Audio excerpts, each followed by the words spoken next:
करता तुम्हाला पहिला प्रश्न माझा, तुमचा राजकारणात येण्याचा प्रवास कसा सुरू झाला? खरं तर मी मॉडर्न शाळेचा विद्यार्थी आहे आणि मी मॉडर्न शाळानंतर मी 2005ला मी 10वी पास झाल्यानंतर मी मॉडर्न कॉलेजमध्ये गेलो. आणि मॉडर्न कॉलेजमध्ये म्हणजे माझं असं आहे की मी लहानपणापासून मी पोलीस लाईनीत जन्मलेला मुलगा आहे.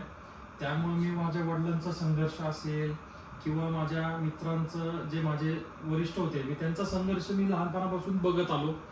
आणि कॉलेजला गेल्यानंतर माझी सगळ्यात पहिलं म्हणजे इलेक्शन कशा पद्धतीने असतं हे मी जेव्हा कॉलेजचा CR झालो, त्याच्यानंतर मी कॉलेजचा UR झालो. तर हे जेव्हा इलेक्शन स्टार्ट झालं म्हणजे इलेक्शन काय असतं, वोटिंग काय असतं, आपल्या बाजूने लोक कशी घ्यायची हे मी त्या कॉलेजमध्ये बघितलं. आणि त्याच्यानंतर माझं कदाचित मला असं वाटतं की 2008-9 नंतर माझा हा प्रवास राजकीय सुरू झाला. मग त्याच्यानंतर मी बऱ्याचशा हिंदुत्ववादीमध्ये संघटनेमध्ये काम केलं असेल.